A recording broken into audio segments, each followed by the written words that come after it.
the Hudson Institute. Thank you very much for coming this afternoon, or rather this morning. We'll be going till about 1. My name is Lee Smith. I'm a senior fellow here, and I want to introduce the wonderful panel that we have here to talk about the Islamic State and what will be needed to roll back the Islamic State's advance now, which started in Iraq and Syria, and now seems to be growing across the region, including North Africa. As well, to my immediate left is my colleague, Michael Duran, who's also a senior fellow here at Hudson. To his left is Kimberly Kagan, who is the founder and director of the Institute for the Study of War. To her left is Michael Pregent, who's been on panels with us here before. Michael is affiliated with National Defense University and has a long and illustrious career both in the military and the American intelligence community. To his left is Colonel Joel Rayburn, who is also Joel is at National Defense University, and he has a wonderful new book out on Iraq, sorry about that, which I can't, Iraq After America. It's a really wonderful book, an important book, and a way to understand what's happened, certainly what's happened since the December 2011 withdrawal of U.S. forces from Iraq. I will be stepping in every once in a while to moderate, to ask questions, to restrain passions, but for the most part, I'm going to be a bystander like you. We have, again, it's a really wonderful panel. I'm looking forward to it, and I look forward to learning a lot, and I'm sure you will too. Right now, I'm going to ask Mike Duran to open up with some introductory remarks, and then the rest of the panelists will also say a few things by way of introduction. Mike, thanks. Thanks, Lee. And thanks to all of you for coming. I'll make my remarks brief and in support of a general thesis. And the thesis is simple. It's that the Obama administration is aligning with Iran in the region, and that makes the struggle against the Islamic State harder rather than easier. And it ensures that we will not succeed at the president's stated goal of degrading and ultimately destroying the Islamic State. So, first of all, it's my belief, and if any of you have followed what I've been writing, that it is actually the intention of the president to align with Iran. This has been a goal of his from the beginning of his administration. You can take that or leave it, and as I say, I've been writing about it, so if you want to look at the argument in all of its dimensions, you can follow what I've written. But what I would like to say here, what I'd like to focus on here, is not so much the intention of the president, but the fact of what he's doing on the ground. So if we take the administration at its word, when it tells us what it's doing in the various arenas of the Middle East, in the Iran nuclear negotiations, in its Iraq policy, in its Syria policy, and so forth, it explains its actions in each one of these arenas according to things that are going on in those arenas. And then it expresses pious aspirations as to where it wants to see things in those arenas going. So in Iran, we're negotiating a deal on the nuclear front, which we say is going to stop Iran from getting a nuclear weapon. In Iraq, we're working with the Iraqi government to have a more inclusive government that will not be as oppressive to Sunnis, so that we can divide the Sunni population of Iraq between the Iraqi government and ISIS, and pull them away from ISIS and create a stable Sunni order in that country. In Syria, we were told this week by the director of the CIA and Secretary of State Kerry that we're looking forward to a future of Syria without Assad. How we're going to get there, very unclear. Someday Assad is going to go away, but in the meantime, we're stuck with a kind of eternal now of Assad getting stronger against the opposition. Now, each one of these policies expressed with this pious aspiration, if you take the pious aspiration as the actual intention of the administration, then there's absolutely no goal to align with Iran. But if you look at the eternal now of our policy, In Iraq, we are turning a blind eye and, in fact, sometimes extolling the Shiite militias that are right now taking Tikrit. And the chairman of the Joint Chiefs of Staff said it's basically, on balance, it's a good thing that these forces, the Shiite militias that are trained, equipped, and to a certain extent actually led by the Quds force of Iran, that this is a good thing. Now this is just a temporary thing. When Chairman Dempsey was asked, but these are rapacious sectarian actors, aren't they alienating the Sunni population in Iraq? He said, well, it all depends on what happens after the dust settles, and if we can have a more inclusive order after the dust settles. This is like sending the Ku Klux Klan into a town to take over and say, well, we really hope, after the Ku Klux Klan, all the dust settles, and then we're going to have a really inclusive order in which there's no racism in this area whatsoever. It's a nonsensical statement. Same thing in Syria. The administration on background has been telling reporters for years now that Assad is going to have to stay, and that's what John Kerry said the other day. Assad has to stay. So our allies in the region, our Sunni allies in the region, when they look at this pattern, they see a clear alignment toward Iran, toward its allies, toward the militias that are under its control. And for that reason, we're not going to be able to take care of the Islamic State in the manner that we're saying, defeat it in the manner that we're saying. Because in order to do that, we have to have Sunni allies.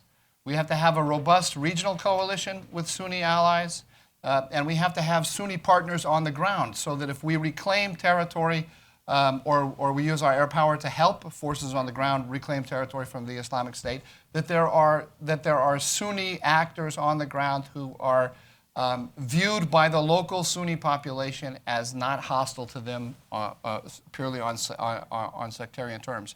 If we don't have that, that's the essential ingredient for victory. And if we don't have that, we won't win. And as long as this alignment persists, we simply won't win. And that's the essence of my argument. And I'll stop there and pass it to Kim. Mike, thanks very much. Kim, if you would, thank you. Thank you. It's a great pleasure to be here today with all of you. I'd like to take a little moment to try to situate what's happening with the Islamic State inside of Iraq and Syria with the overarching strategy that the Islamic State has for its success. I think it's something that we need to talk about because the administration's strategy to degrade and to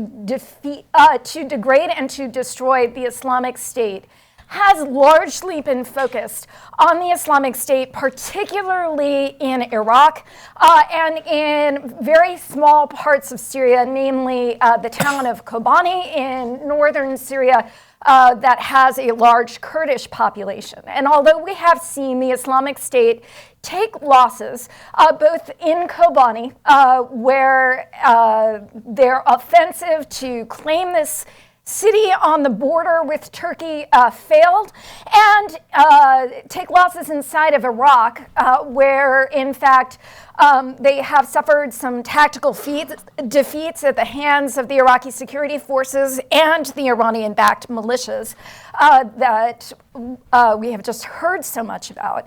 The Islamic State is not confined to Iraq and Syria. In fact, I think it's really important to understand that its goals are actually global, that Iraq and Syria are a manifestation of its objectives to establish a caliphate, but that its objectives are not limited to the areas of Iraq and Syria in which it is located, nor to the areas of al-Sham, the greater Syria that it has as part of its name. In fact, what we have seen the Islamic State trying to do is establish a caliphate that goes beyond the borders of Iraq and Syria, and indeed will ultimately go global. And although holding terrain inside of Iraq and Syria is important for conveying the success of the Islamic State as an organization, holding terrain and having victories is a great way of bringing people onto your side in a part of the world where victory is seen as a manifestation of God's will. Unfortunately, the Islamic State has been calculating for some time that it may face tactical challenges inside of Iraq and Syria, and has tried, in fact, to diversify its strategy. In October and November of 2014, the Islamic State, in its glossy multilingual magazine called Dabik, actually restated its strategy as to remain and expand, to remain in some way inside of Iraq and Syria, and to expand beyond the borders of Iraq and Syria, essentially in order to diversify its holdings within the Islamic world and make possible its long-term survival and expansion despite the losses it might take inside of Iraq.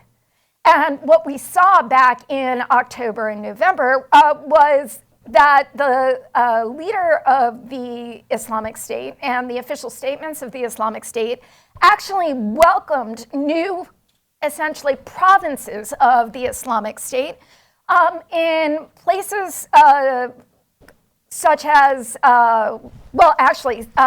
two in Libya, some in North Africa, really important acquisition or alliance between the Islamic State group and the former, one of the militant groups in Sinai, now known as Vilayet Sinai, or really the province of Sinai, as well as elsewhere through the Middle East. And when we look at ISIS, we see that it has declared these aspirational provincial capitals not only in places that it hopes to get to, but in places where it has had historic foreign fighter roots, dating from the times when it was Al-Qaeda in Iraq, fighting U.S. forces in 2005, 2006, 2007. So this is not simply aspirational terrain. These are human networks that really connect the current organization to its foreign fighter pipelines and give it the potential to have a footprint throughout what we might call the former caliphate lands, the historical lands that were part of the early caliphates of the Muslim world. Now, we see ISIS at the Institute for the Study of War as operating within three rings. The first ring is really inside of Iraq and Syria. The second ring is inside the Middle East and North Africa. And the third ring is actually globally. Part of the diversification strategy that ISIS is pursuing is outside of the historic lands of the caliphate, inside of places such as Europe, or places such as the Caucasus, where it has an aspirational presence, where it has drawn foreign fighters from in the current war against the Syrian regime and the Iraqi regime, and where it has, again, networks of foreign fighters that it has drawn in. I think what we are going to continue to see is that ISIS is an idea.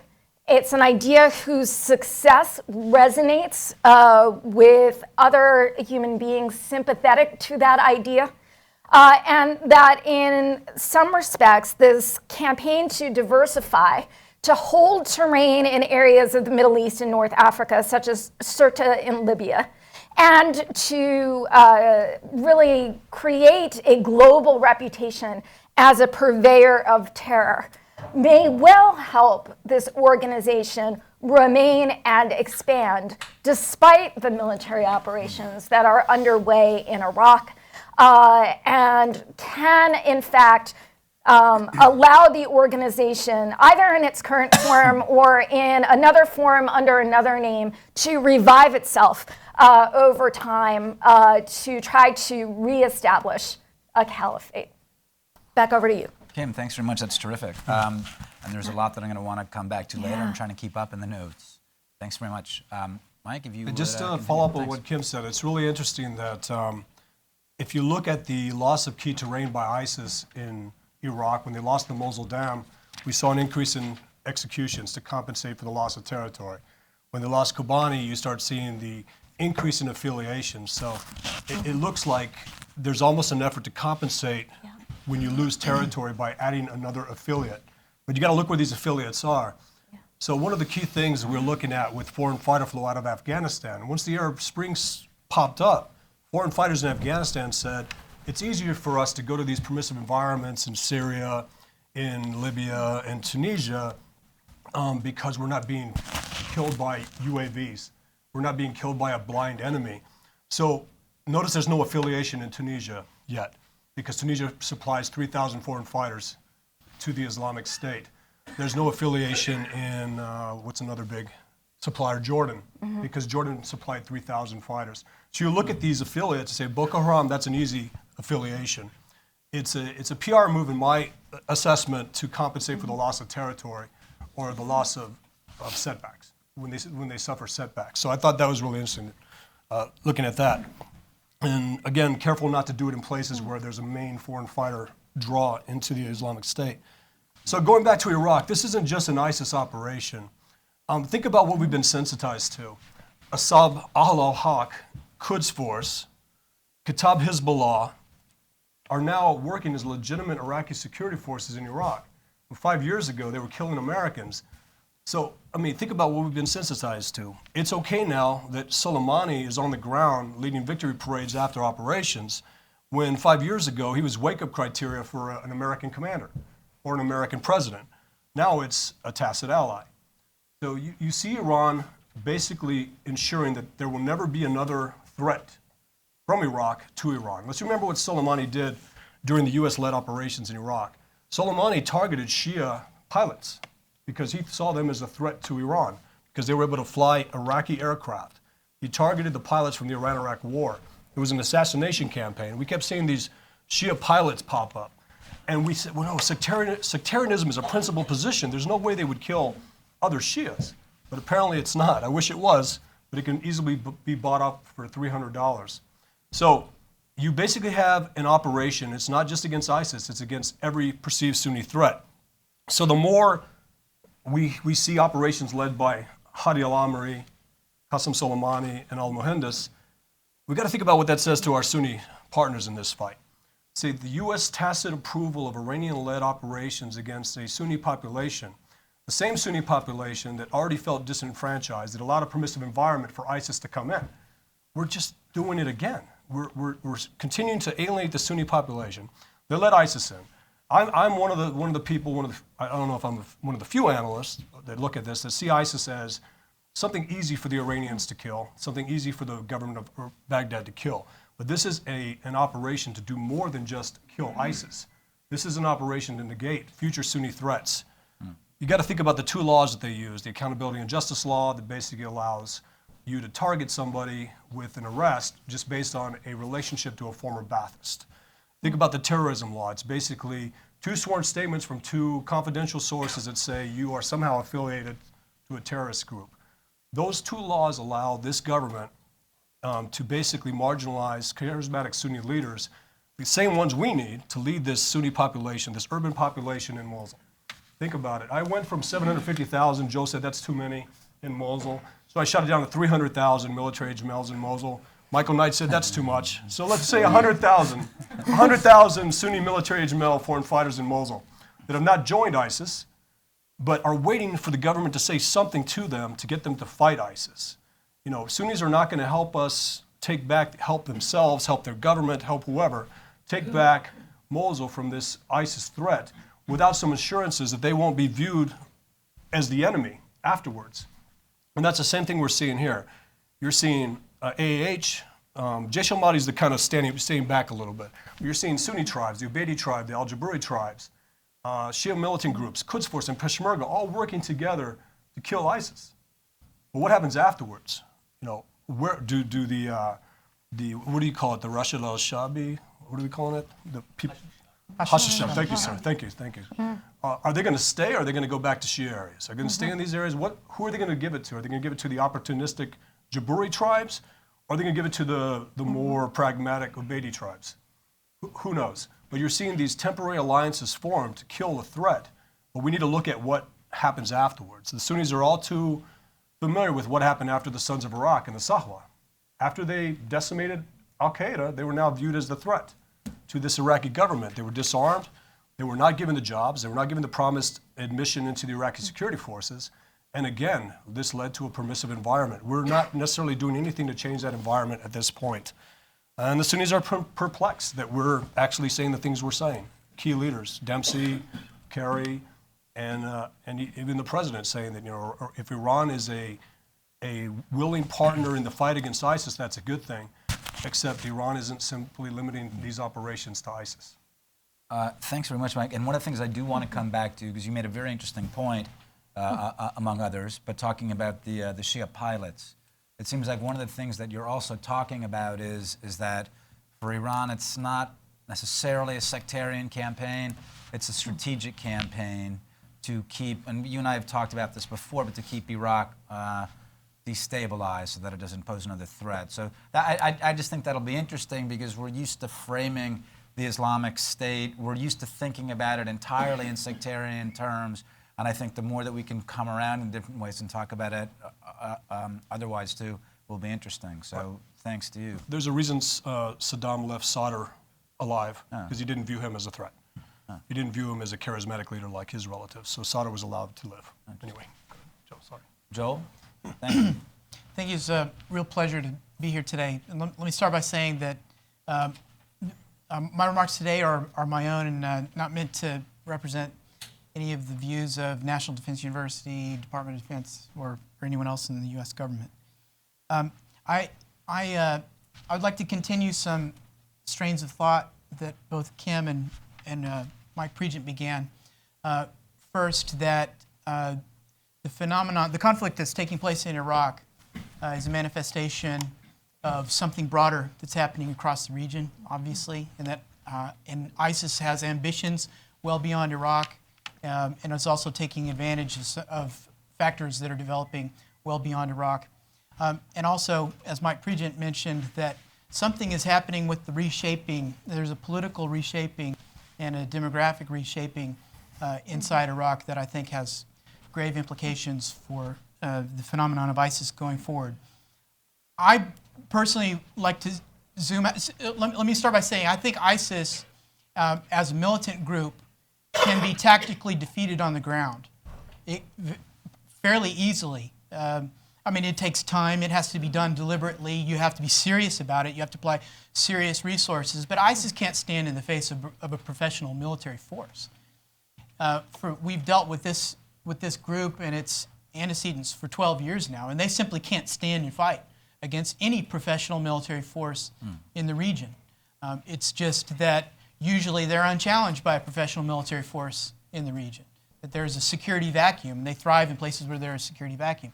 You can defeat them tactically. I would say in military terms, you can even defeat them operationally. For example, you could drive them out of the Diyala Valley, or you could drive them out of the upper Euphrates Valley. But strategically, to defeat them strategically and for all time means that you have to resolve some much larger problems that are worsening as time passes. I believe ISIS is a meta-phenomenon of much bigger changes that are taking place in the northern Middle East. To start with, in Iraq, I believe that the conflict that we're seeing is not a matter of the Iraqi government and Shia militias against ISIS. What we're seeing is a civil war that is, unless the current trends are arrested by a very serious exogenous intervention of some sort, is going to lead to the breakup of Iraq into at least 4 ethno-sectarian enclaves that will then spend the foreseeable future warring amongst one another and warring within each of them. I think that this is likely to take shape, that there will be an expanded rump Shia Iraq that will extend from Basra, from the Shatt al-Arab up north to the area just beyond the Samarra Mosque, the shrine city of Samarra, in the east, It will encompass the areas, the Turkoman Shia areas just south of Kirkuk, and the Diyala Valley, which is the corridor between Baghdad and Iran. And in the west, it will only extend out to the fringes of Baghdad, out to the areas around Abu Ghraib and Fallujah, just far enough to be able to insulate Baghdad from pressure coming down the upper Euphrates Valley. In those other territories, beyond the outlines that I've described, I think you'll have a virtually independent Iraqi Kurdistan that will be looking to expand and become a greater Kurdistan beyond Iraq's borders. And in the Sunni Arab and Sunni Turkmen territories of the upper Tigris and the upper Euphrates, I think you'll have Iraqi government forces and Shia militia forces coordinated by the IRGC, which will have outposts that dot the landscape there but don't exert much control. They'll just be there to keep an eye on Sunni militant groups, Sunni resistance groups, and try to be able to disrupt those groups. In those Sunni territories, I think you're likely to see two poles emerge, two political poles emerge. The first will be Mosul, which is the most powerful, traditionally Sunni city in Iraq, and the other will be Ramadi. You could have smaller ones that will emerge and will maybe try to stay independent of those two, but I think you'll at least have those two. That's the way the Sunnis of Iraq have traditionally been organized. Tikrit under Saddam was an innovation. It wasn't a traditional Sunni power. It was something he built up and his family built up since the late 1960s, and I think it will fade back into the second tier amongst the Sunni territories in the future. But I don't actually think there will be, so in other words, I'm saying I don't think there will be one single Sunni stand in a future political arrangement in Iraq, because I don't think that Ramadi, the traditional powers of Ramadi, will submit to being in a political alliance with Mosul in which they might be dominated by Mosul-Alawis, and Mosul-Alawis won't accept the reverse. That means that they can be in the future, they can be divided and played off against one another, which is exactly what Saddam did, treating with the Anbari tribes and with the Mosul-Alawis from time to time. I think that's what the future of Iraq looks like. That'll either be de facto, certainly, could be de jure someday in the future, but I think those enclaves or little statelets then will be fighting along the margins. They'll be fighting over oil-rich territories, they'll be fighting over population centers, they'll be fighting over highways and things like that, infrastructure, I think, for the foreseeable future. And I don't think any one of the four will be powerful enough to conquer the other three. You'll be in a situation where there will always be the potential for a combination by two or more against one that begins to rise into the ascendancy.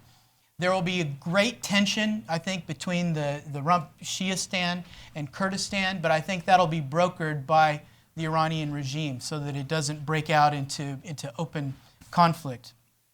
And I think we're seeing signs of that now when you see occasional clashes between Peshmerga and Shia forces along that new border between themselves. I think the emergence of a greater Kurdistan is coming. I think it's just an irreversible fact, and I think that's going to be the most significant foreign policy, regional policy, security issue for our NATO ally Turkey for the next decade or more. And it's something that the region is going to have to manage. And they'll either manage it well or poorly.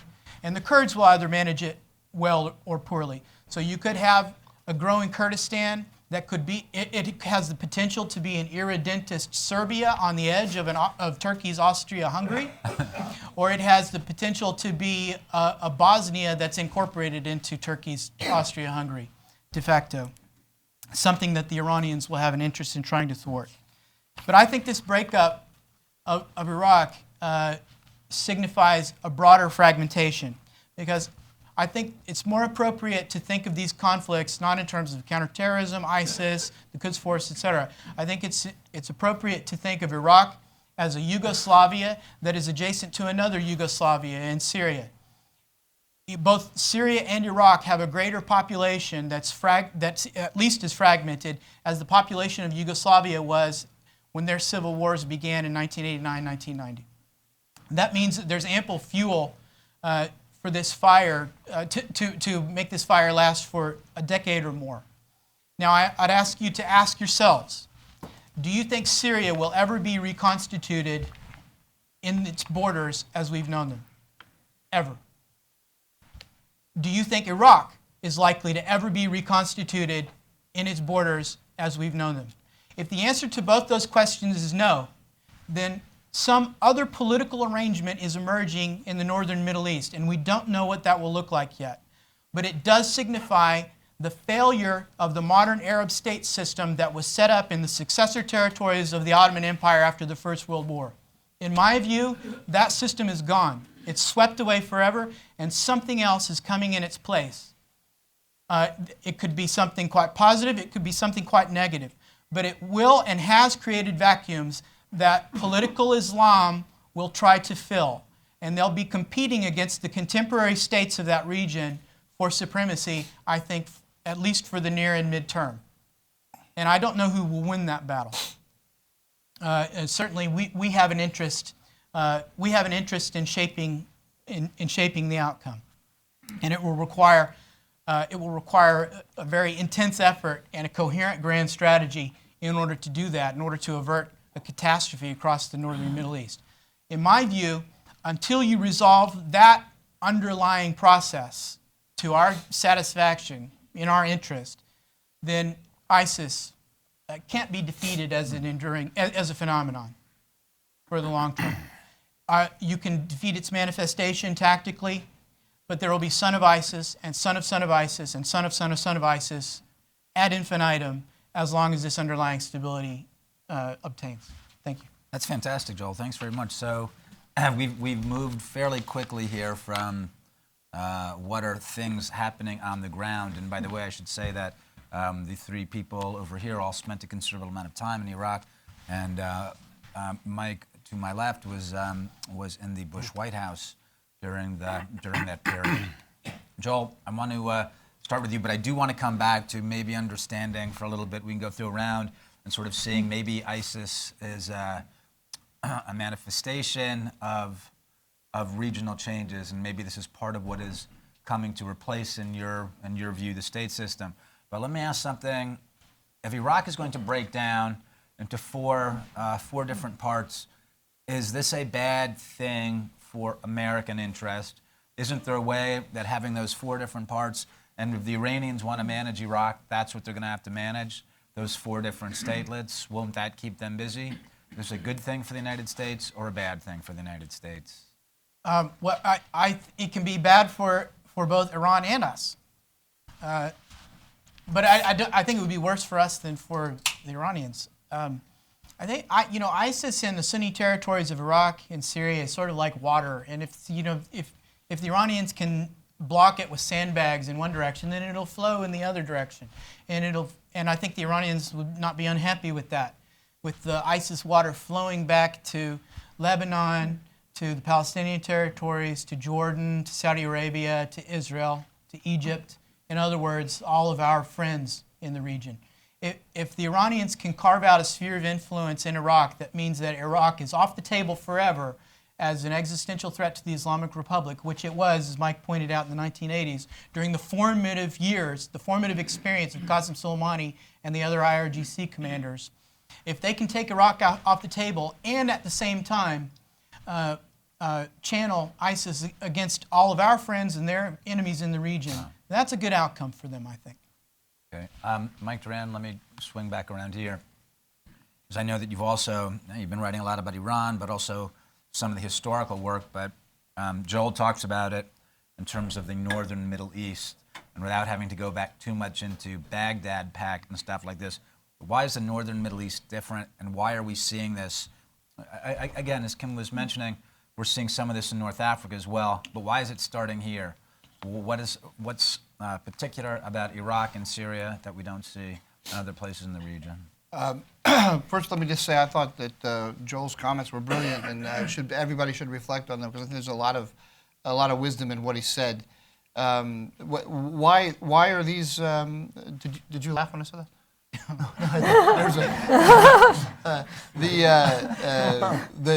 he took it very seriously. No, I mean, if you want to go back to back to ancient times, there are three centers of empire in the Middle East: One of them is Egypt, and one of them is the Mesopotamian, Mesopotamia and Iran. Ancient Iran had its capital in Ctesiphon, which is basically Baghdad today, and the other is Istanbul, the northern Middle East, where there's water. In the middle, there's no water. You have desert and tribes. In Lebanon, you have mountains. Deserts and mountains produce either fragmentation or not enough revenue to actually support a state. So you've got Iran. The successors of that system are Egypt, Iran, and Turkey, and then the mess in the middle, right? And the worst part of the mess is from Baghdad to Beirut. So that's what we're dealing with. And I just like to say that if I translate what Joel said into a policy problem or into some policy insight, the great value of what Joel just gave us is that it cuts through a lot of the nonsense of our day-to-day debate about what to do. Because we're always asking the wrong questions, right? How do we defeat ISIS? How do you solve Syria? Right? These are second and third order questions. The first order question is, how do you organize the whole Middle East? What order do we want to put in place, and how do you go about putting an order in place? And just to give you my answer to that in 2 sentences, there is no, I don't think we can start from a blueprint or a vision of where it is we want to end up. I think we can start with insights like Joel had of one of the biggest questions for our biggest ally, Turkey, is the Kurdish problem, and we have to develop a framework for managing that and put that at the top of the agenda. You can say things like that, but you can't sit down and sort of map out, this is what we want it to look like in 10 years, and we're going to work toward that. You have to identify the key issues, but then the most important thing to do in the short term is to build the framework in which you can deal with these questions productively with the major actors in the region. Which takes me back to my main point. The only way to do that, there are two choices. I don't want you to ever say I'm not on point. No, you are. You're totally on message. You're obsessive. I'm not obsessive. I'm insightful. You're obsessive. Insightful and repetitive. There are only two ways to do this. We can either have a condominium with Iran, or we can organize the region against Iran, because the central strategic fact in the region is this Iranian alliance, Iran, now increasingly Iraq, Syria, Hezbollah versus everybody else. Everybody else is fragmented and divided. They're fragmented and divided among themselves. They can only be organized into a coherent bloc and assigned compatible or reinforcing roles and missions by the United States. So our choice is either align with Iran or organize the rest of the region. Aligning with Iran is going to be a failure for reasons that we've all said. Thanks. Kim, I want to ask you. Look, you're talking about Mike. You're talking about ordering the region in particular ways, and the formal structure makes sense. It's interesting, but when Kim was talking about the foreign fighting networks, that also seems to me in some way to augment Joel's point about old structures breaking down. So about the state system breaking down, and we have these different networks of foreign fighters. Can you just explain a little bit more about about what you meant? Are you saying that the foreign fighters say that we're coming from Libya to come and fight in Iraq? Now these guys are going back, and they're if you can just elaborate that a little more. Sure. I think it's worth talking about the foreign fighter networks that support ISIS on the one hand, and then that support Al-Qaeda and its affiliates on the other, including Jabhat al-Nusra, the official Al-Qaeda affiliate inside of Syria, which is, in my assessment, at least as dangerous as ISIS over the long term. And we shouldn't put that away and take that off the table yet. Whereas we do have indigenous insurgencies that the Islamic State and Jabhat al-Nusra and indeed many other violent extremist groups are piggybacking on. We also have a global recruiting network from which they draw particularly suicide bombers, but also some other interesting assets. And these foreign fighter networks are, in some respects, a manifestation of the organization of these extremist groups. Because what they mean is that there are recruiting centers, known ways of processing people from place A to place B, known ways of getting people from places such as the Midwest of the United States or northern England into places like Syria. And it is a way in which these different organizations can draw on strengths and talents of other groups. And I think we need to take a look at why it is or how it is that the Islamic State in particular is recruiting foreign fighters, because I think we tend to I think, miss the significance of some of their recruiting statements, which are not simply about come and fight in Syria or Iraq, but are also about come and live inside of Syria. And that is a particular kind of emigration into the caliphate that ISIS in particular is talking about as a way of populating and settling its caliphate lands, and a way of establishing a larger and larger community of Muslims in its strongholds, particularly in and around Raqqa, Syria, in order to create the next generation of the caliphate, in order to bring women who are not necessarily the highest population of foreign fighters into this terrain that they are trying to rule, and in order to have children of Islamic State fighters who are educated inside of schools. Very interestingly, not only schools with Arabic language education, but now actually schools with English language education, according to some of the recent social media materials that we've seen. Now, I'm not really sure that the entire Muslim world is going to move to Raqqa, no matter how sunny and rosy it looks in the propaganda materials. But I think we have to recognize from this that we're looking at a set of organizations that are extremely well organized, that have capitalized on 15 to 20 years worth of jihadist infrastructure, and that are capitalizing on social media campaigns, and that they are doing all of this in a way that is going to create a multi-generational struggle, even if, for some reason, the states of the Middle East survive, which I don't necessarily think is likely, but I still think is tenuously possible. So we actually need to formulate our strategy as a multi-generational strategy. And rather than focusing on the here and now and defeating ISIS in the here and now, which of course we should do, we actually need to get ourselves set for understanding that this is going to be a fight that lasts us for 20, 30, 40 years.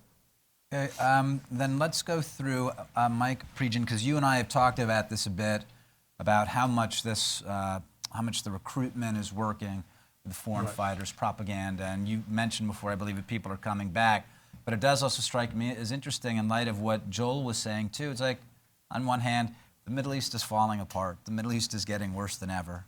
All the states are falling apart. But come to the Middle East, because what we're building is really exciting and interesting. You got to see what it's going to look like in 20 years. But with what Mike Duran was saying, and with what Kim is saying about about a multi-year plan, not just looking at the here and now. Right.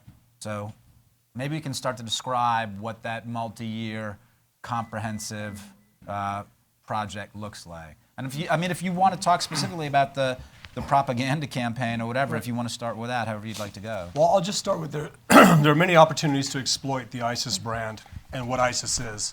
If you look at the lessons learned from Al-Qaeda, Osama bin Laden told Al-Qaeda affiliates, don't rush into establishing a caliphate until you can protect the population and feed it and give it jobs. The ISIS rushed into that, and Jabhat al-Nusra called them out. But how can you establish a caliphate when Assad is still here? Well, one of the most important questions as you look at the ISIS brand is, how is it that Jabhat al-Nusra is operating within the caliphate and hasn't pledged bayah to ISIS? Call it out. You have a competing organization that's actually better trained than you, limits its affiliation. You have to be vouched for to come into Jabhat al-Nusra, where ISIS will let you come over just by making your way to Syria. Just real quick, one thing on the foreign fighters. A lot of the foreign fighters that are coming in believe they're going to Syria to fight Assad, to oust Assad, because the pictures of children being killed, that's the main driver for foreign fighters coming into Syria, seeing the death of innocent civilians due to Assad's barrel bombing campaign. But when they come in, they're diverted by ISIS to go to Iraq, or they're diverted to ISIS to fight other Sunni groups. So there's a hierarchy within the foreign fighter ranks and within ISIS itself. The Iraqis, the Syrians, the Gulf Arabs, everyone else, and then they still find a way to stack you. So the lower you're stacked, the worse your job is. And a lot of people are coming back, and when I say a lot, 1,500, 2,000 coming back saying this is not what I thought it was. I'm not able to fish on a bridge, like the video says, without being bombed. I'm not able to go to school without reacting to an air raid siren. There are a lot of things that are driving people into the fight. One of the main drivers is Assad. And one point, these Bosnians came in. They wanted to pay back a blood debt for the Syrians that helped them fight in the Balkan Wars. They showed up, and they were diverted by ISIS to go fight in Iraq. They resisted, and then ISIS labeled them too extreme and executed them, which is interesting. This is an open source report out of Kosovo, I believe, or I don't know. Never fought in those areas, but it's interesting that it's so easy to deconstruct this narrative that there is a caliphate when you have these competing groups alive and well in it. But going back to the greater Middle East and the Sunnis of the northern Middle East, the Sunnis in Syria and Iraq, which amount to what, 20 million, based on our estimation? 6 million in Iraq, and let's put the other 14 million in Syria. The issue in Iraq is the Shia would be happy to partition Iraq. They pretty much have what they want. Kirkuk is in responsible PUK hands, and they are able to work with them using Iran as an arbitrator, using Iran as a third-party guarantor to make sure oil revenue flows the way it's supposed to.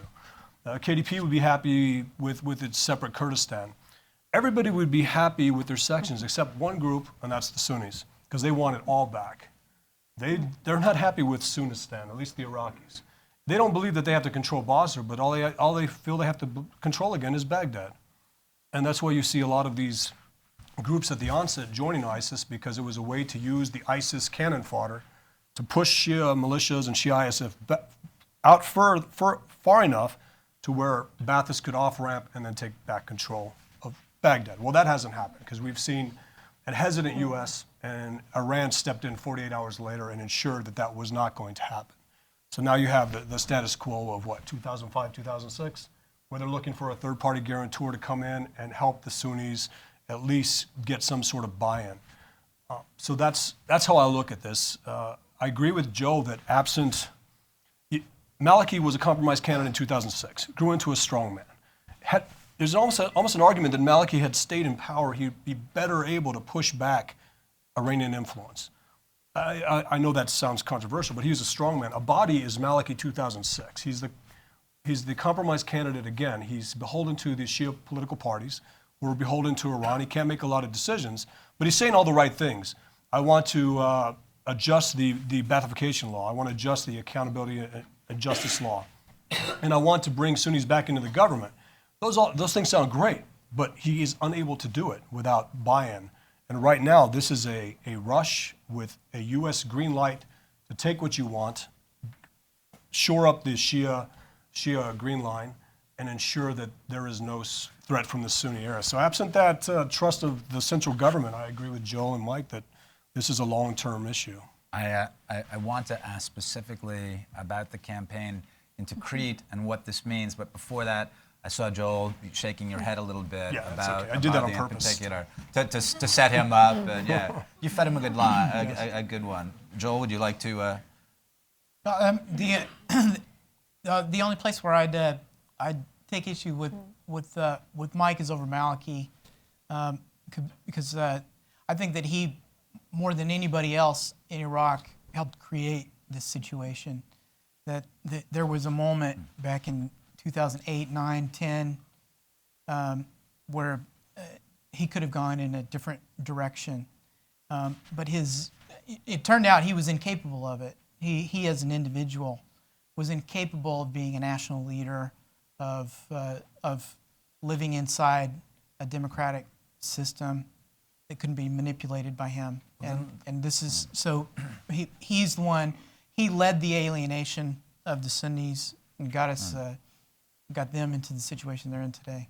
Then let me ask something, and I'll start with Mike Duran, because what you just mentioned is something that we've talked about a little bit here, in terms of Maliki in particular. So you're talking about an individual leader, individual regional figure, but you've also been talking about large structural shapes moving in the region. So to what extent do the actual decisions that particular people are making on the ground affect what's happening, and how much of it are sort of large shapes that must be moving this way and that have been moving this way for a while? Do you want to try to, and is ISIS a manifestation of this, larger regional trends? Well, I mean, as somebody who used to teach students, and they're always given the either or. It's always down the middle, isn't it? So Yeah, I was giving you larger, that. Yeah. larger forces and individuals. I think it's a little bit of both. But from our point of view, what we have done is across the board in the last 4 years is we have ceded leverage. So we don't have the tools anymore. We could get them back very quickly, I think, if we put our mind to it. But we don't have the tools to affect the calculus of the major actors. It's quite amazing when you look at the number of Middle Eastern leaders who have and not just increasingly not just Middle Eastern leaders who have said to the President of the United States, "No, I'm not going to do what you said, and I don't care what you think." And that's because we have sent the message that if you defy the United States, there are absolutely no penalties for doing so. And it's a question of actual will on the part of the chief executive, but it also is the fact that we haven't invested in Syria or in Iraq in developing structures that we can use to change the calculus. If you're Joel knows better than Mike, know better than I the individual predispositions of somebody like Maliki. But you can also look at what's going on the ground. And if the contest is between the United States and Iran, and you're Maliki, you know if you defy Maliki, if you're Maliki, you know if you defy the Iranians, they're going to put a load of hurt on you, right? And it's going to be direct and immediate and painful to you and everything that you hold dear. The opposite is not the truth. It's not true with the United States.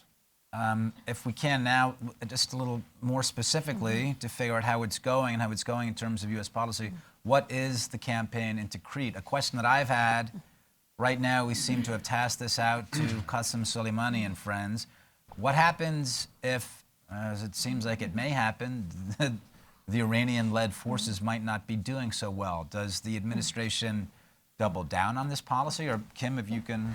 I'd love to take this up, both on the basis of the analytics that my team is doing at ISW, and also on the basis of the trip to Baghdad that I took in the third week of January. I think it's really important to state up front that I don't actually think that the administration's policy has been to back, in this particular case, either the Iraqi security forces or the Iranian-backed Shia militias in their campaign for Tikrit. In fact, I have a sense that as we look at the dynamics of the military campaign in Iraq, we actually have a bunch of different players at work and wrestling with the problem set on the ground. First of all, there's still an Iraqi security force. I know we don't really say that or think that here, but there is a professionally trained cadre of leaders that the United States professionally trained during the long-term effort that we put in to rebuild the Iraqi security forces. Much of that leadership has been whittled down, both through Maliki's political decisions and through combat losses, but there are nevertheless people in significant positions of actual authority now who are American advisor trained. And I think that was one of the most surprising things that I found in Baghdad in January is, oh my goodness, they're there and they're empowered.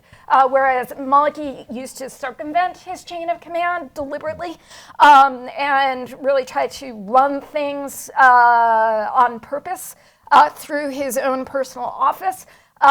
There were people that I knew from past times who were suddenly invigorated at the idea of planning military operations. Now, this cadre is there, but and this cadre is planning. But it doesn't mean that this cadre is actually in a position whereby it's the sole decision-making authority.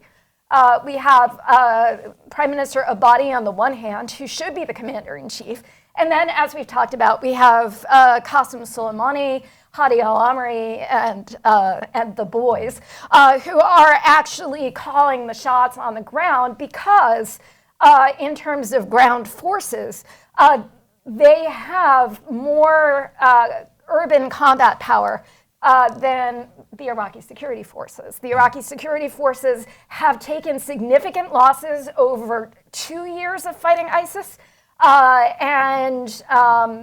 Really, when we hear of an Iraqi division, we should be thinking kind of more like a battalion-sized unit. So can I just ask you to fill out a little bit more? Yeah. What you mean by more in terms of urban fighting? They have Sure. more power, the Iranians? Sure. I think one of the things we don't quite talk about enough is how much the Iranian-backed forces have learned from their time fighting in Syria. We talk about ISIS growing out of the fight in Syria and getting capabilities from that fight. But the Iranians, of course, were essential to the preservation of the Assad regime and sent forces, including Iraqi Shia militias, into places such as Damascus in order to fight on the side of the regime. And over the course of the really almost 3 years of their involvement there, fighting in Damascus in particular, they gained urban warfare skills that they did not have earlier on, and they learned and adapted in a way that made them serious combatants on the battlefield. So they have heavier firepower. They have different command and control elements. They have, I think, a more sophisticated organization and a lot of combat experience that they can put on the ground in a place like Tikrit or in a place like Amerli, the Shia Turkmen area that they first liberated, and bring that combat power to bear in a way that the Iraqi security forces can only do through elite units such as the counterterrorism forces that it has, which have been eroded because the insurgency didn't start in June. The insurgency started a good 18 months to 2 years before that. And the Iraqi security forces have been engaged ever since. So as we look at the battle in Tikrit, I think what we see really are these Iranian-backed forces overriding the wishes of some of the Iraqi security forces and going forward with an operation that is different from what might have been planned. And I think one of the ways we see this is that the United States has so far refused actually to bring its air power resources to bear on the fight in Tikrit. And I think that is an important choice. It's the right choice.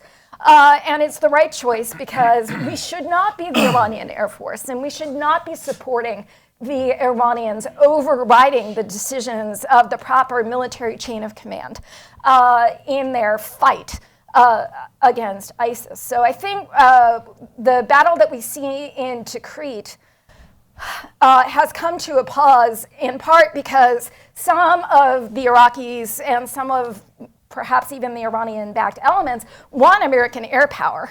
And we're not giving them American air power.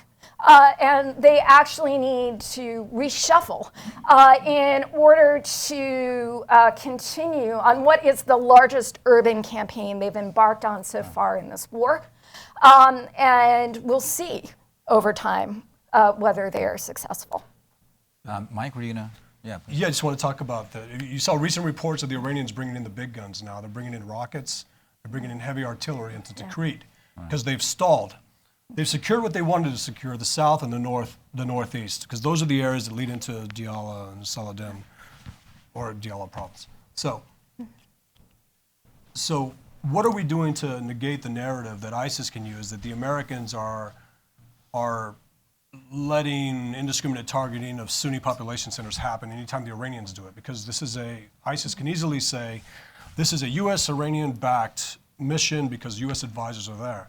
We had the opportunity to brief a deploying unit, and we basically said, listen, when you go into these operation centers, understand that Quds Force or Shia militia targeting officers will have primacy over target development. Even if you're developing targets, they'll likely action the ones that Quds Force nominates or Shia militias nominate. So it's very important, like Kim said, that we do not have any air assets in the Tikrit operation. But in the Al-Anbar operations, we've been tasked to provide combat air support through legitimate security forces, the Iraqi security forces, but they're being asked by the Shia militias to target something. So it looks like it's coming through a legitimate security force, and it's a legitimate line of communication to U.S. air assets.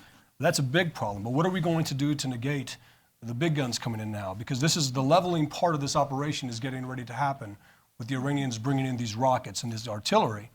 And anytime an operation is led by Quds Force and Badr Brigade people, it will push the Sunnis into their default position, which is armed resistance. Well, let me ask, this is something that I think I saw you on Twitter talking about yesterday, maybe with Michael Weiss and some other people.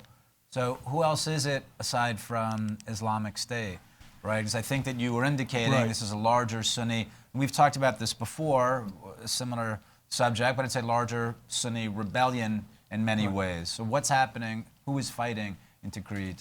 One caveat, you don't have to be affiliated with JRTN or Ansar al-Sunnah or these other Sunni groups to fight against Shia forces or against what you perceive as Iranian incursions into Sunni-held territories. You simply have to not like it and have a weapon to be able to do something about it. So I was asked, well, who's in Tikrit helping ISIS? And name one tribe, name one. I said, you don't have to. Nobody has to be affiliated. It can be somebody from the Jaburi tribe on the other side that doesn't like it, or the Ubaidi tribe, or a member of JRTN. You don't have to have a legitimate affiliation or legitimate role. Now, Tikrit, most of the population was already pushed out before this operation started. Where did they go? They didn't rush into the arms where they would be labeled collaborators by the Shia militias and Quds Force guys. They went north. They're going to the areas where they're going to help defend against further incursions into these Sunni areas. And who are you going to face then? Talked earlier about JRTN. They've lost so much face by not being able to hold territory against ISIS, and whether they've gone to ground, what they've done, I don't know where they are. Nobody seems to know where they are. We know they're fighting in Ramadi.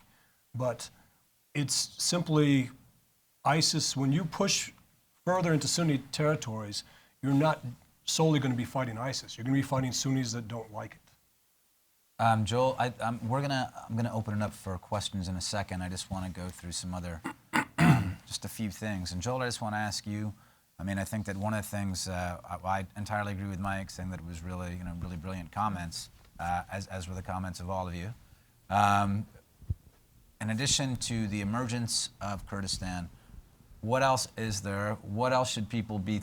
Look, you can argue that in lots of ways, both the Bush administration and the Obama administration have anticipated what you're talking about, if not necessarily the breakup of the nation state in the region, certainly have come to a recognition that something's not working. If the Bush administration looked around and said, well, democracy will work better, the political system here is broken, and the Obama administration in lots of ways said, they looked at, and I don't think incorrectly, I think they looked at certain forms of Islamism as perhaps moderating influences in the region. What else should we be looking at, especially, not necessarily in regard to Iraq, but especially in terms of the larger Sunni push back against the Iranians? What else do you think we should be?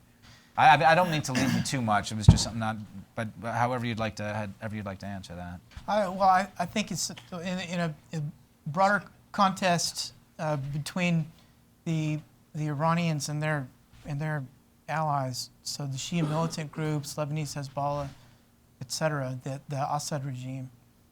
I think that their opponents are still very much on the back foot, and it would be quite some time before they were able to regain the initiative, if they're ever able to regain the initiative. So, for example, and in that contest, so far, effectively ISIS is oriented in the same direction as the Iranian regime and its allies, strategically. Maybe not tactically. Maybe they clash against one another along the margins, but in strategic terms, as I mentioned before, ISIS's strategic targets, Iran is very far down the list. So I expect ISIS, other groups like it, to make a run at Jordan.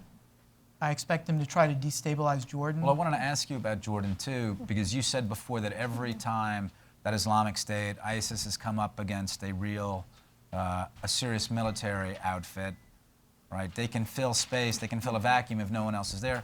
But Jordan clearly is a serious military, as right? an army. What kind of, okay. As an army. So they can be militarily defeated when they try to behave as an army. Okay. When they behaved as a terrorist group, they're extremely difficult to root out and defeat. And that requires the much deeper political work. And so if you're in a political system or a political arrangement where the prevailing power does not have an interest in doing that deep political work to try to fill the political space that a group, not just ISIS, but other groups like it, can fill, then it's extremely difficult to root them out as a terrorist group. And they can be a potent enough terrorist group that they can destabilize a small state. I would expect them to make a run in some parts of Lebanon, for example. I think they have, we know what the inroads are. Let's think of Tripoli, for example. So I think those things are still in the future. And I honestly, I'd be very concerned about Jordan. That's just my opinion. Yeah. I know there are people who disagree with me, and I don't purport to be an expert on Jordan. I'm just looking at what I think are the vectors moving across the region. I think there are enough fighters in ISIS and leaders in ISIS who are from Jordan, who are circulating back into Jordan. There's enough of a Salafi, well of support for militant Islamism, and there's enough of a disaffection against the Jordanian state that I think if a few more moves into the chess game, that the Jordanian monarchy could be vulnerable. All right. I'm going to tee it up for you. You're going to thank me because what Joel was saying and what Mike Pregent was saying before, I mean, it's very interesting the way you put it, Joel. Strategically, these guys are pointed in the same direction, which happens to be pointed against traditional American allies. And if we don't understand who our allies are or what the regional issues are, that's the problem, and that's what you were talking about before. So do you want to? Yeah, I thought that was a great comment. Right. And I thought if you take Kim's comments and Mike's, they have together they describe very well the dilemma that we're in Iraq, and how we don't have any levers to pull in Iraq that don't end up activating Shiite militias operated by Iran. Doesn't matter what we say to ourselves, that's what we're doing. So we tend to think of ISIS as an Iraq problem. I think if we are to use Joel's terms, strategic and tactical, if we're to solve this on the strategic level, we have to stop thinking of this as an Iraq problem, and we have to think of it as a Syria problem. And that's it. We should think of this as if we have two Yugoslavias next to each other.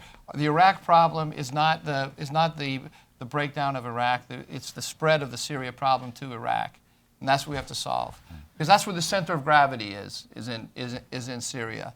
If we create a coalition, and we start building powers on the ground in the Sunni areas of Syria to stabilize Syria, that then becomes a pole that we can use to put pressure on the Iraqi system and to get some leverage over the Iraqi system. As long as we pull back like we have, then we have just left the whole field open to the Iranians. Plus, as well as Mike and Kim were saying, Syria is the magnet for the jihadis. Right. Syria is the elephant in the room. Can you just describe those coalitions?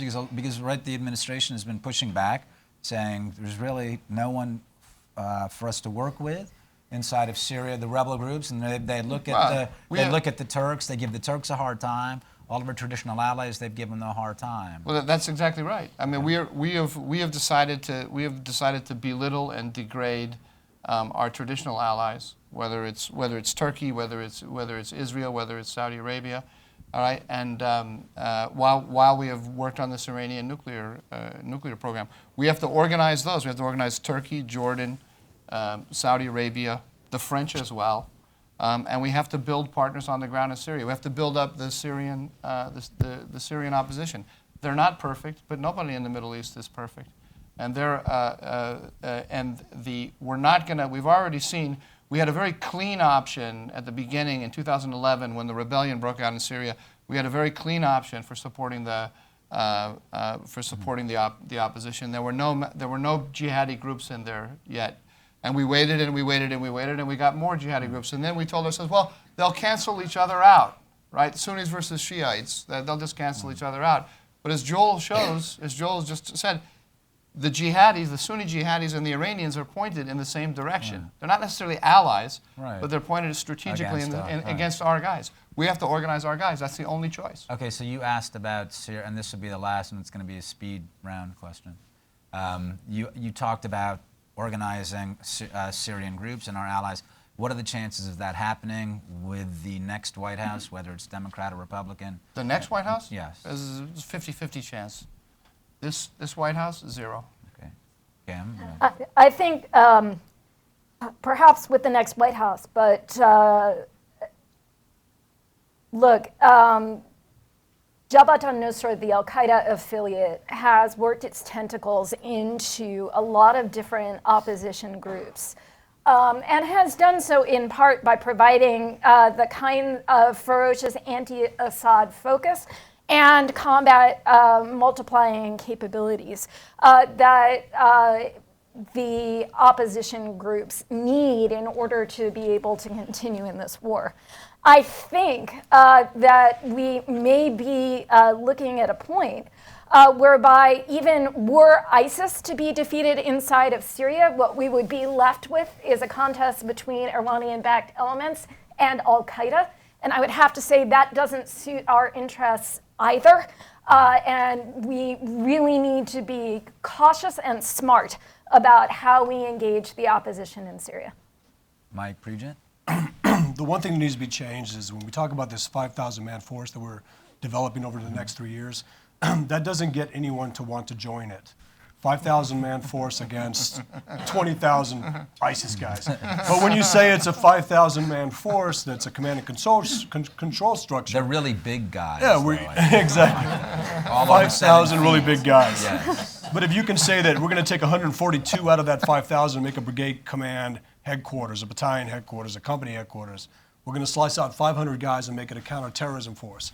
We're going to be able to build a command and control structure. We can roll tens of thousands of guys up under it. That gets me to want to join it. Because if I join this 5,000-man force, I'm going to be one of those commanders. I'm going to be one of those highly trained individuals that's going to be able to vouch for my tribal members to get them to roll under. Right now, all we're hearing is it's a 5,000-man force, and every time we say that, we put a spotlight on whoever joins it. And then ISIS targets their families, Jabhat al-Nusra targets their tribe, and they don't send their best and brightest to join this organization. They send the guy that they can afford to lose. We need to change that narrative. So I know I'm talking tactically, tactical stuff here, that's very good. but when you talk about these things, these strategic messages shouldn't be for DC audiences. They should be for the audiences we need to fight ISIS, and we're failing to do that.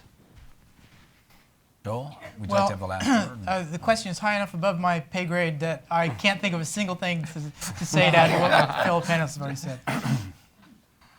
All right, let's go. Questions. I see our colleague Halal Fratkin in the back, and there's a microphone right there. Yeah, thanks very much, and thank you all. I guess I have a question and a comment.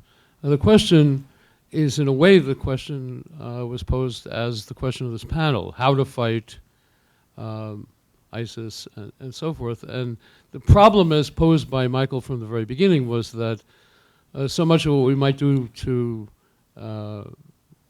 harm ISIS would benefit Iran, and that's not, and that's worse. I'm wondering whether, and you've elaborated that in a variety of ways, I wonder, at least in the short term, and it does seem like it has, for the time being, one can't conceive of a general strategy that's different than the present one, but one could conceive of working in one area where the liabilities of helping the Iranians seem to be the least, or the problems seem to be the least, and that is in confronting ISIS, and that would seem to be with the Kurds. And my question is whether that isn't, for the time being, the most immediate place to proceed with a strategy. I think that, yeah, we have to. Oh. And the comment is largely about Kim Kagan's remarks. I just want to comment. I think it's entirely correct to say that the problem for the future is the dedication of the Islamic State to build for the future. That it has a plan to develop a next generation. But it started. But the crucial thing, I think, really was the declaration of the caliphate itself. It is, I know we've all been witness to a variety of things which make it a nightmare, but for a very large number of people, it's a dream come true. And that's what I think they offered the Islamic movement. What they said to the movement was, you've been waiting for this for a long time, here it is. And that's been a very, very powerful thing, and it will be more powerful precisely if living in it comes to be something like an ongoing reality. Joel and Mike, I believe that you both have opinions about the Kurds. Would you like to address this as the Kurds as an ally? Want to go first? I'll just say the Kurds have shown themselves very effective at clearing territory, so have the Shia militias. The main question is, who holds that territory after it's been cleared? The Sunnis will have problems if it's the Kurds, and we'll have problems if it's Shia militias. So we have very effective fighting forces when they want to be. It's the willingness question. Where is the limit of advance? How far can Kurdish forces go into an area and be successful? In Mosul, you could take the airfield, and if you're able to bomb ISIS from its capital, that's a big way to blow or to degrade the image of the brand. Shia militias could take the airfield as well and do the same thing. It's just the holding aspect that has to be done with Sunnis that are entrusted and brought into the Iraqi security forces as legitimate partners in the future. Joel, would you like to? Yeah, well, I mean, what we saw from 2003 onward was a Peshmerga presence all the way up to the Tigris on the east side of Mosul City. So let's just use Mosul City as an example. And that was a spur for unending Arab-Kurd violence. There was a Sunni Arab and Sunni Turkmen reaction against that expansion of the Peshmerga presence that led to what's now 12 years of Arab-Kurd civil war.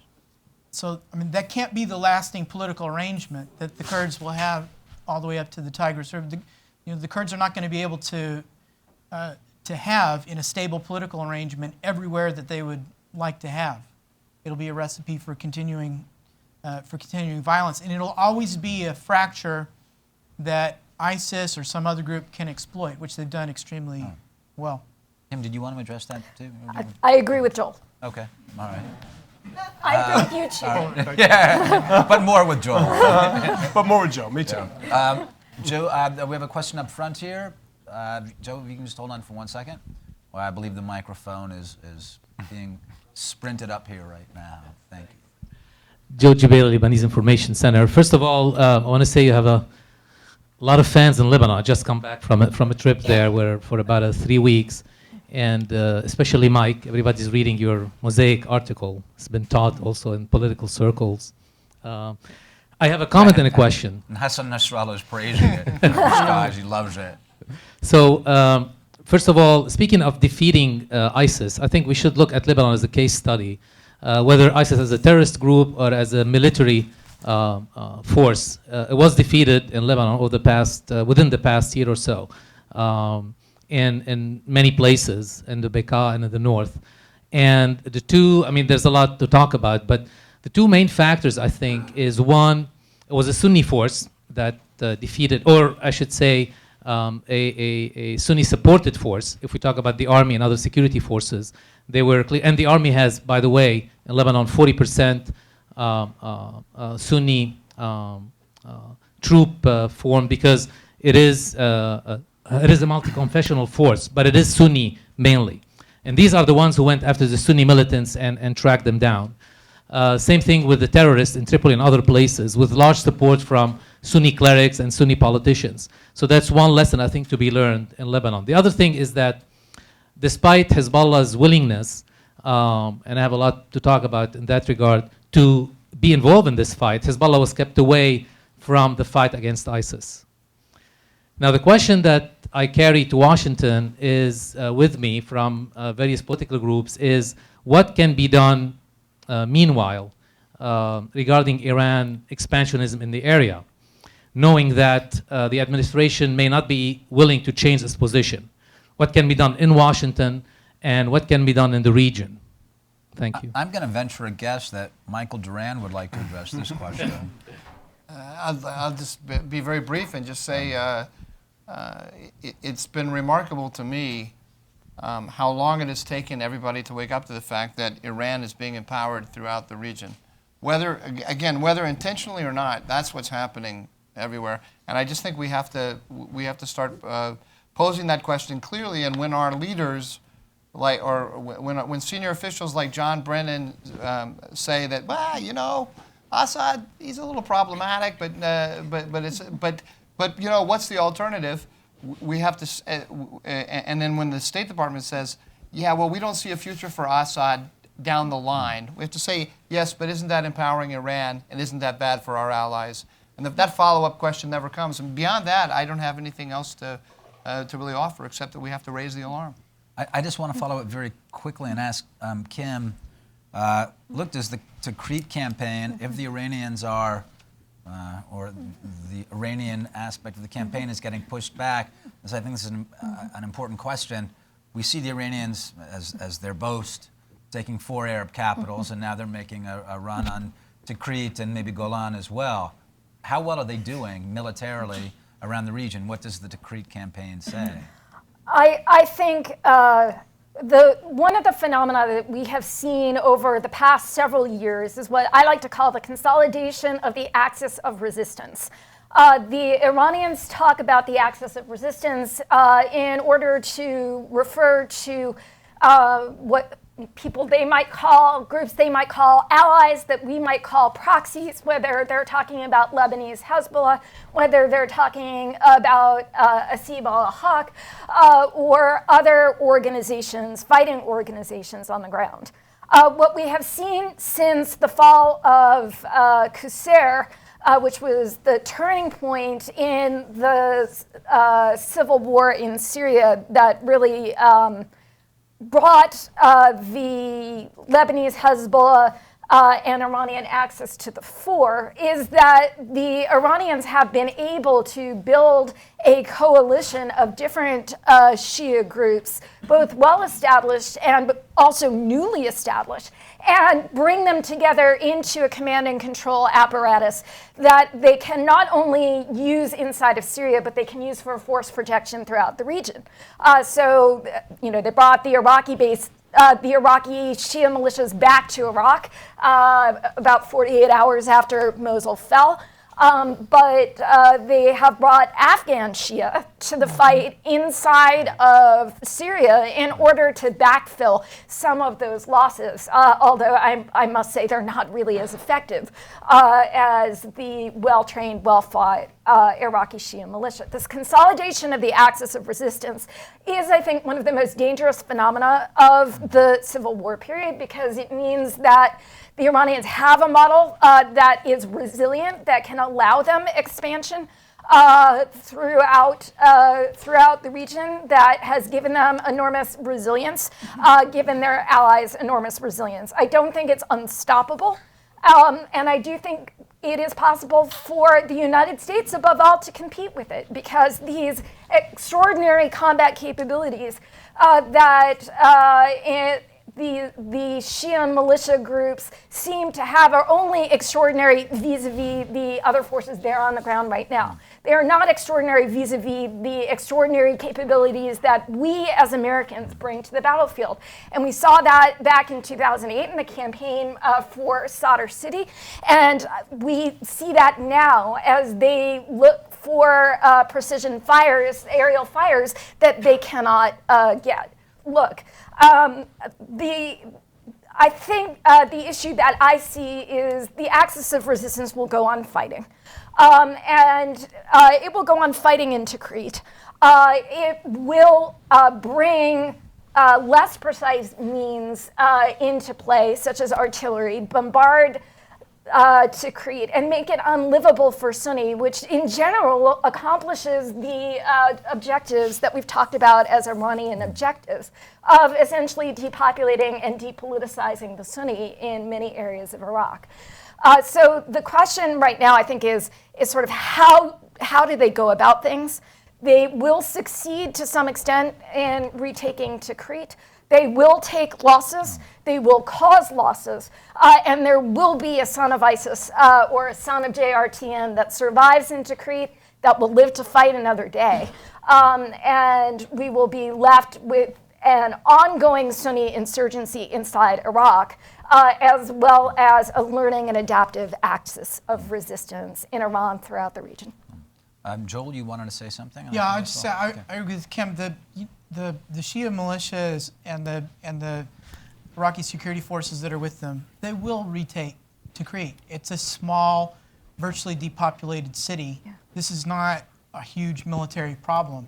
The fact that it's taking them this long shows, I think, just how blunt an instrument how relatively weak militarily they are. But it won't be militarily decisive. I'm not even sure that it's militarily significant. They have to take Tikrit in order to open the highway so they can have supplies from the Baghdad region. Okay, that's what I was going to ask you, because you said Tikrit wasn't important. Up to Mosul. Right. It's only important so that they can get safely through it as they build up for a campaign further north into Mosul and Nineveh province. But what the decisive campaign against ISIS in Iraq hasn't even started yet. There are two whole provinces where ISIS is the dominant force, Nineveh province and Anbar. Right. And as I say, that's where the military campaign will hinge, not Tikrit. Right. Thanks very much. Thank you to Michael Duran, Kimberly Kagan, Michael Pregent, Joel Rayburn, and thanks all of you for coming this afternoon.